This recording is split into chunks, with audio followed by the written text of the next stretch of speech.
just standing there. Let's just take it back to the bus. Alright. Hey guys, get out of the camera shot. We're streaming? Yeah, I'm going to be in a minute. Where's Milo? I don't know. He's on the bus. No, but like, where is the phone? Because I need to take the bus.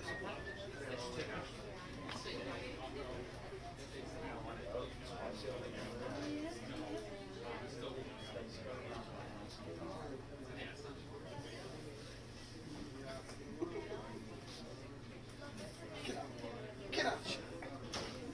I'm not in it. There's no camera. Get out.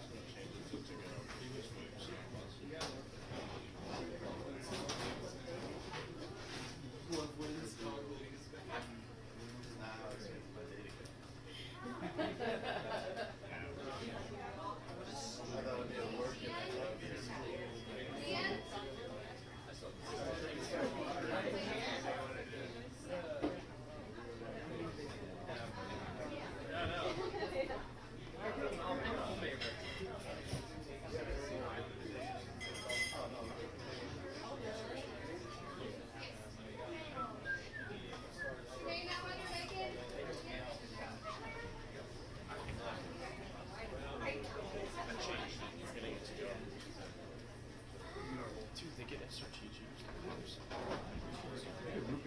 Yeah, I got it. Yeah, guy. Of course.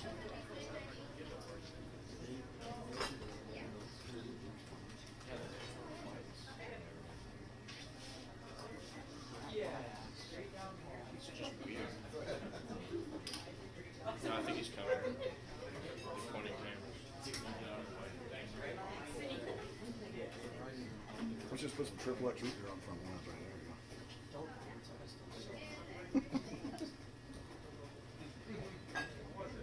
There it is. Yay. Well, this mic's hot.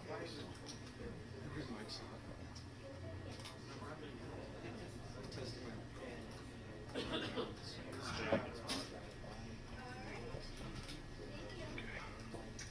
Thank God that's working.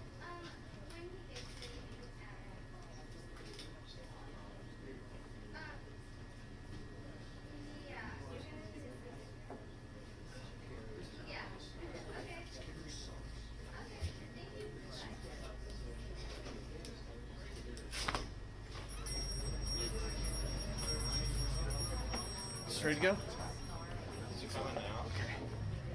Oh gosh. All right. What do you need? Just tell Milo that he will be live as soon as he shows up. Tell my we're live right now. The camera's always on. So once he's...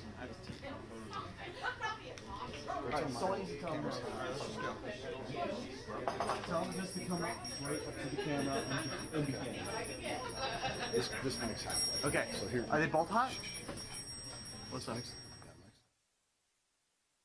Yeah. Okay, that's on right now. Are these both on? This is.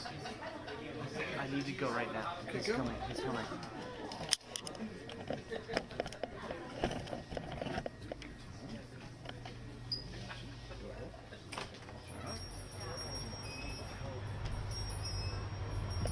It doesn't record all. There is weird shit. You don't have. Where's the engagement? Where's the young?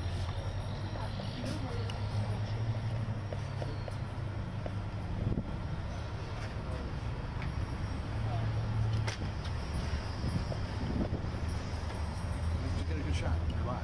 People are watching. Yeah. Stand by. Milo's on his way. We're here at Memories Pizza, Walkerton, Indiana.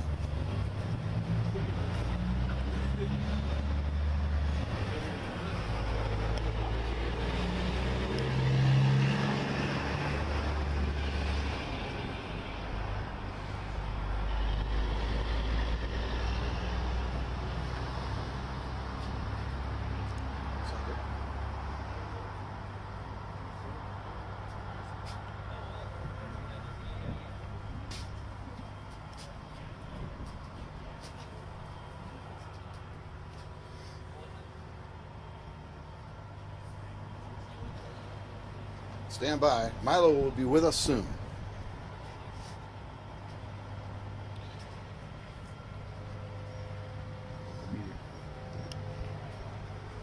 We have members of the local media here. to cover Milo's visit to Memories Pizza. Here comes Milo now.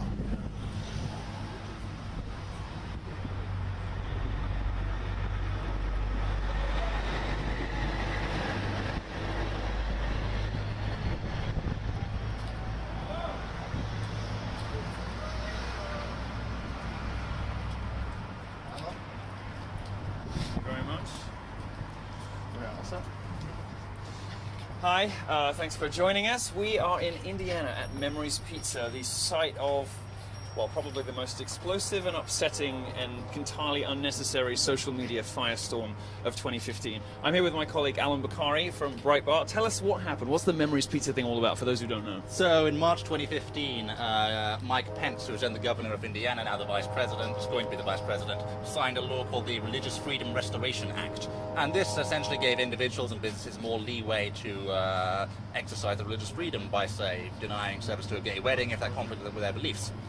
And in the same week the bill was signed into law, a reporter from a local station, Alyssa Marino, started shopping around for businesses that were willing to deny service to a gay wedding. Sort of trying, a bit like the rape shopping that Rolling Stone was against. Right, sort of trying to find somebody who said, you know what, maybe I'd probably rather not do that, so they could start one of these, you know, typical progressive witch hunts. And what happened to Memories Pizza? Well, yeah, I mean, Memories Pizza weren't looking for any attention. I mean, they were just minding their own business, making their pizzas with pepperoni and spinach and whatever. And this reporter started asking questions. And the reporter then wrote it up and said, you know, this is the first business in Indiana to deny service to gay weddings based on this new law. And it caused a huge firestorm. Leftists were, you know, really mad on social media. This is like the age of public shaming with Gawker. And it wasn't just on social media. They also sent death threats, didn't they? They were sending bomb threats. They were, I mean, the whole business had to be closed down. We're going to meet Kevin, the owner, in a minute and sort of hear from him about just how bad it was for them. But this is, in a sense, isn't it, the sort of patient zero, you know, the site of the first kind of terrible social media firestorm fueled by the progressive left that got people mad enough to vote for Donald Trump. Do you see this as a sort of first moment in the reaction against the sort of far left progressive stuff? The first moments of the backlash, yes. We already had Gamergate at that point as well. But, you know, people rallied around this business when they were closed down. They raised, I think, $850,000 on social media to keep the business open. So you definitely saw signs of that backlash coming. Right. It's all the first instance of that led, finally, at last, to the election of Donald Trump. Well, thankfully, Memories Pizza is still open. It looks like doing a roaring trade. There's people inside. Hello. We're going to go and see them in a second. We're going to go meet Kevin and Crystal, the owners. Talk to them a little bit about what happened to them in 2015 and where the business goes from here, and then I have a little something to say to the American gay community. All right, let's go in. Oh, thank you very much. Thanks a lot. Hey, how are you? How are you? How are you? Memories Pizza, everybody. All right, hey guys, how you doing? This is Kevin. Are you Crystal? Yes. Hi, nice to meet you. How are you? I hear you've got some pizza for me. You do wonderful. Thank you so much. Let me sort you out. There you go, sir. That's for you. Now, would you mind if we sit down and have a little chat? Is that okay? You want to come and have a chat with me? Thank you very much. I'm excited about this. I'm on a very strict diet at the moment. I very rarely get to eat pizza at all. All right, come and have a chat with me, sir. Now, are we allowed to? Where are we going to go? Right back here. Wonderful, wonderful, wonderful. Everyone like the pizza here? It's good, huh? Yeah. Am I going to like it? All right. Where are we going to? Oh, we'll go right here. Okay. Why don't you go in the corner over there, sir? All right. No, you're okay. You hop over there. I'm going to come sit next to you. Crystal? Yeah, come in here. So, Kevin, tell me a little bit. I know you won't want to dredge up too much of the sort of awful things that you were subjected to, and by now people are used to hearing about the, you know, shaming tactics of the progressive left, the sort of awful, vindictive, spiteful campaigns people go on when somebody disagrees with their political or religious opinions. But give us just a little bit of a flavor for the people who don't remember this story of what happened to you when you made the mistake of answering a reporter's questions. Yeah, it just got real ugly real fast on Facebook, the internet. They said that the story came out, we were the first business in Indiana to refuse to serve homosexuals. And then later in the story, they put in about not doing a gay wedding. Because that wasn't quite true, was it? I mean, it wasn't true at all. I mean, you just served me, for instance. Right. You know, it is not true at all that You're you. not the first. No, well, I'm sure. Not true at all that you didn't want to serve gay people. It's just that you, when asked, you know, you weren't looking for trouble, but when asked, you said, you know, I'd probably rather not do a wedding. Is that right? Right, that's right. We just would not, because of our faith and our biblical beliefs, we just don't feel that's the right thing. If they want to get married, that's fine. I can't stop it. All I can do is create anger if I try to stop it. That's up to them. They live their life. They want to get married, they get married. Don't make me be a part of it. And that's the American way, isn't it? I mean, you know, everybody left to their own devices. Yeah. Crystal, let me just ask you, what was the impact on your family of what happened? I mean, the business had to close for a really long time, didn't it? About a week, yes. Yeah, you closed Basically went into hiding. And what was the effect on your family and on your friends of this you know, this campaign of terror and hatred in a way? You know, these people trying to shut down your business. How did it make you feel? Scared, afraid, terrified. Just, I didn't want to be out in public. So, obviously, the reporting became hysterical. People were saying things about you that were not true. You had reporters at the door. You know, it started to become, you know, a story about homophobia when really it was just a question of, you know, sticking by your religious beliefs. Right. Now, the guy who put the law into place that enabled you to do that is now going to be vice president. Do you see any sort of? I think that Memories Pizza was one of those moments when America started to resist this sort of progressive left, you know, this sort of, you know, the Vitriol. Feminist, Black Lives Matter, you know, gay lobby vitriol, being vindictive and spiteful towards people. I think that what happened to you in 2015 was one of the first moments when America started to realize this had gone too far, and that ordinary, decent, you know, law-abiding people were being victimized. And that, for me, is part of why people voted for Donald Trump in this election. Do you see yourself as part of that story? Not until you mentioned it. Well, I think you are. I never thought of it that way. We're just a little family business, just, you know, trying to live our life, live our faith. No, I never looked at it like that. I mean, the president belittled us. You know, he made fun of us, but you know, it is what it is, and we just kind of went quiet and tried to stay out of the limelight and just do our thing. We live in a great little town, you know.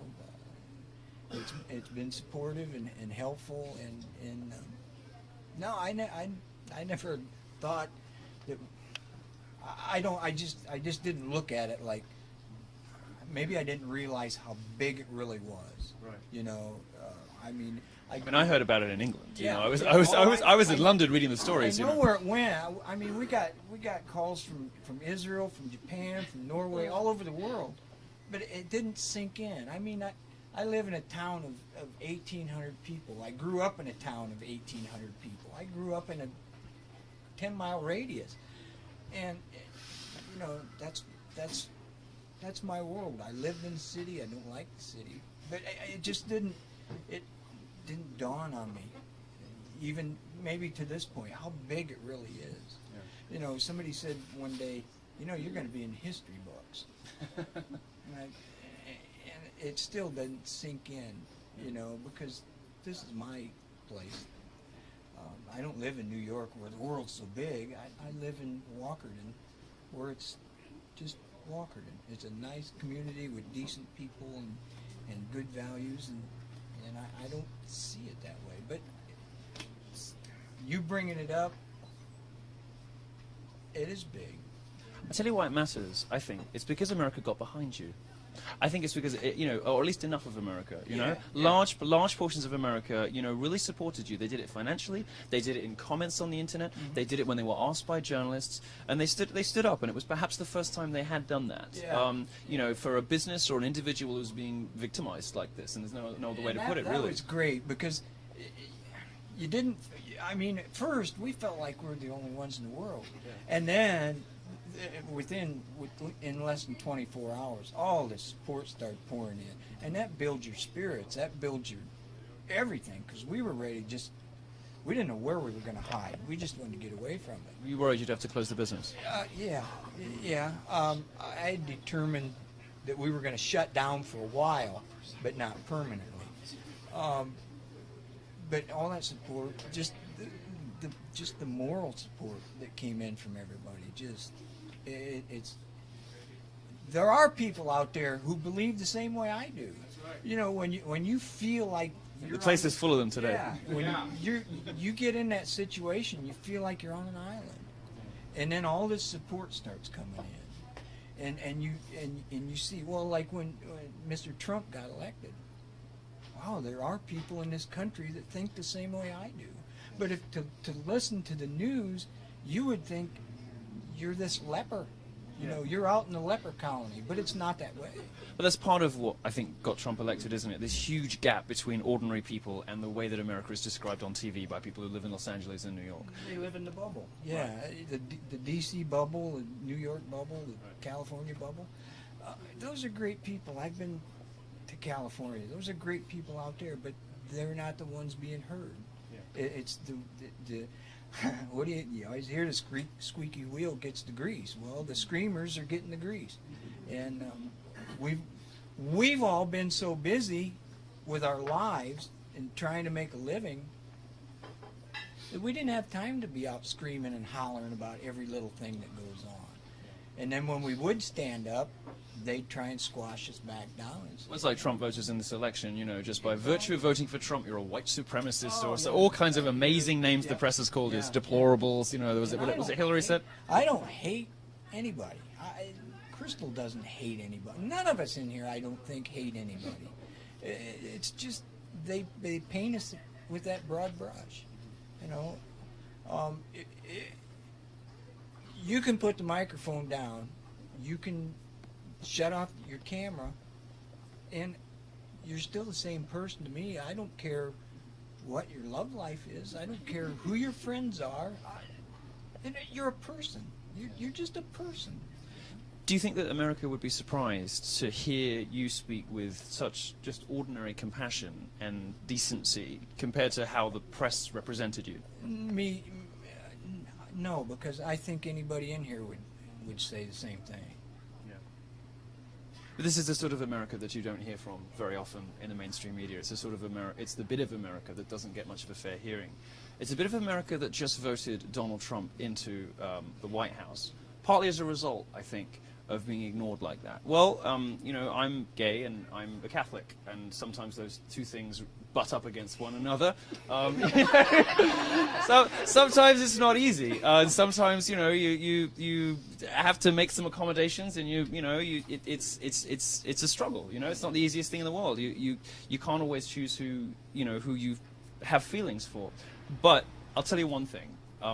My experience coming over to America of, you know, what you might call real America, outside the coastal towns, has been characterized by compassion, love, understanding, and kindness. And it is so alien to the world that the media paints. You know, when you come to little towns like this and you hear good, decent people, you know, with nice families and good values, expressing themselves as you have, it makes me ashamed of the gay lobby, of the vindictive, spiteful, mean gay press, of the media that enables them. It makes it, you know, it does. I feel so sorry for you, and I'm sorry that happened to you. I really am, because I think these people really are beneath contempt in my view. Well, I guess I get confused too, because the Muslims can say, no, we won't serve you, and there's no grief. They don't. I notice that the media doesn't go to Muslim bakeries and ask for cakes for a lesbian wedding. I mean, they don't go to Dearborn, do they? I mean, they don't go to Dearborn and say, "Will you please cater my dyke nuptials?" They don't say that. No. Maybe if they had a bit more balls, they would do that. What they do instead. They like their head. I love you. I think you're wonderful. Maybe they value their body intact. Well, look, thank you so much for spending some time with me. I'm gonna enjoy these with my crew. I'm gonna head outside and talk a little bit more to camera. I just want to say thank you so much for having me, and thank you for making so much time. And I'm so glad you're still going strong. The business is still going great. Thank you so much for spending time with me. I'm sorry for what happened to you, but you know. it seems like it worked out okay because America got behind you and realized what was really going on here. Well, listen, thank you so much, guys. I really appreciate it. Thank you so much. Thank you. Oh, how are you doing? How are you doing? How are you doing? I'm going to be right back. I'm just going to go talk to the people on the live stream, and then I'm going to come right back in. Okay? Thank you so much, everybody. I'll be see you in just a second. Well, saw for yourself, I think. The real face of memory speech, if you like. It's not the one you'll see on CNN. It's not the one you'll see on MSNBC. And it's not the one you'll hear from when you listen particularly to the mean and vindictive gay press that is... you know, they complain about how they were supposedly treated in the past, about the injustices and bigotry visited upon gay people by decent, ordinary folk like this who just really want to be left alone, turning a blind eye to the excesses of Islam, denying that there is any problem whatsoever in the aftermath of Orlando, pandering to and mollycoddling radical Islam, voting for people like Hillary Clinton who take hundreds of millions of dollars from Saudi Arabia where gay people are hanged off cranes and executed. And no, the media chooses somewhere like this, somewhere decent, somewhere good. Little memory speech here in Indiana. And this is the example they choose to set because they're bullies and because they're liars. And it's deeply humiliating for somebody. You know, we live in an era of identity politics now where you're kind of judged by the group you fall into. Whether you're a woman, whether you're black, whether you're gay. It makes me pretty disgusted to be gay, to see how this good, decent, ordinary family has been treated by, you know, the other homosexuals. This has been MILO for Breitbart News at Memory's Pizza in Indiana. It's a great place to be. I'm going to go enjoy some pizza. Thanks, guys. All right, let's go. All done.